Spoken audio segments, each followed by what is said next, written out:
Shannon. What's going on? Tell me about the money, Eddie. What money? The $250,000 the FBI found in your loft. I don't know what you're talking about. What about the burst transmitter? Transmitter? Think hard. Jesus. I suppose you're not in secret communication with Dr. Chen in mainland China. It wasn't Chen. Do you have an attorney? No. I've got a good one. You'll negotiate your surrender to the authorities. Come upstairs with me. We'll call them.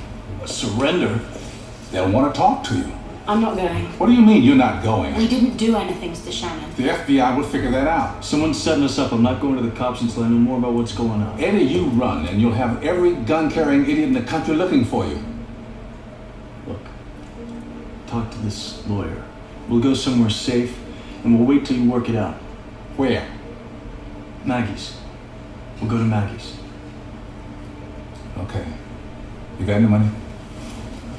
$40. All right. Here.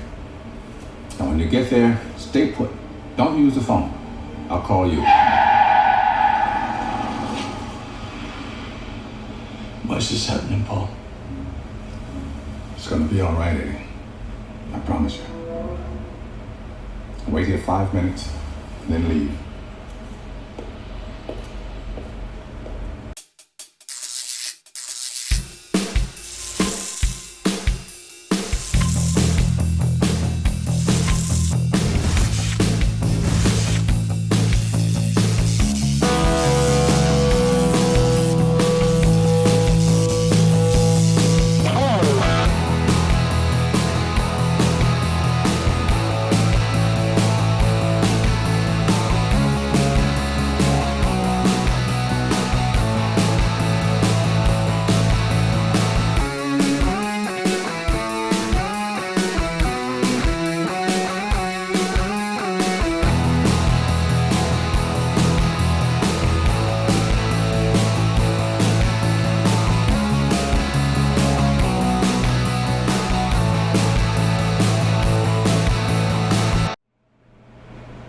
What's going on, ladies and gents in Cyberland? Coming back to you with another film review.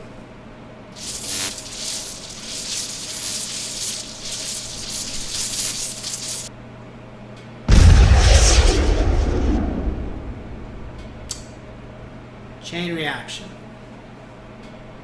So, never saw this film in theaters. Came out in the 90s. I remember coming across it at one of my friends in Moreno Valley's house. Kind of watched a little bit of it, not too much, and then eventually I watched it at my grandparents' house.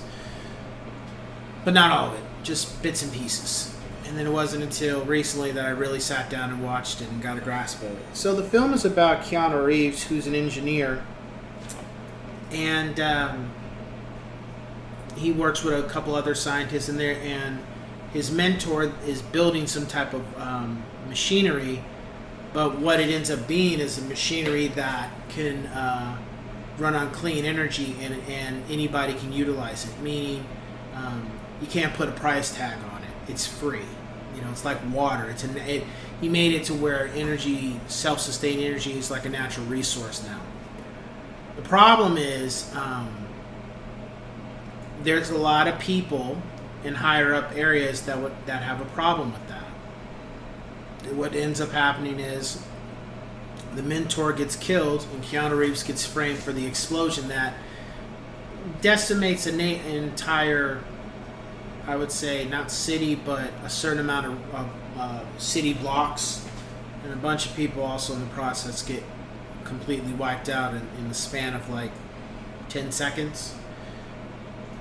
And for the most part, with Rachel Weisz and him talking periodically with Morgan Freeman, he's trying to prove his innocence and protect himself from these people that are after him. And that's the gist of the film. I do believe whoever did The Fugitive did this film. There's a lot of similarity between music. Some actors from The Fugitive are in here too, just playing different roles.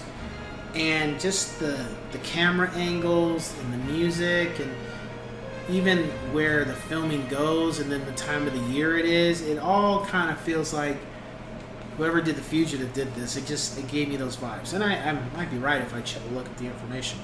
The rating for the film was an 8 out of 10. Yes, sirs. I don't feel it was a 10 or close to it. I think it just felt like a Fugitive movie, but sci-fi, and just Keanu Reeves just kept running all the time, and that's not his fault. That's just what the story was about. Just felt like, maybe there could have been more to it, but I don't think so. I think it's just a solid film. It's entertaining, and it's not like, I don't think it could have been perfect. I just think it was just good enough to entertain the audience, and a good popcorn flick. That's how I would look at it. Nothing I didn't like. Again, if I already didn't say that. And the cast, Brian Cox was stupendous. I enjoyed him in here. Of course, Morgan Freeman stole the show to me. And outside of that, it was straightforward. There wasn't any surprises or cliches. I kind of figured who was behind the villain behind the curtain kind of thing. I kind of already had my inclinations about it, but I just wait until the end. And the reason behind it kind of totally made sense as well. And yeah, that was it. There was just... It's just straightforward. There's not anything that I could remember that was just like, oh, this or that. It was just... It was a straightforward film. There wasn't anything... It wasn't boring. It wasn't dull. It wasn't... oh, this could have been done better. This could have been done... It was just...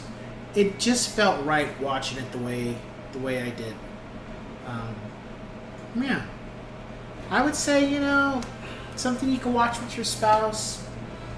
I don't know if the kids would be included, not because it's that violent. It's just, I think they wouldn't be really entertained by it. But, it's late at night.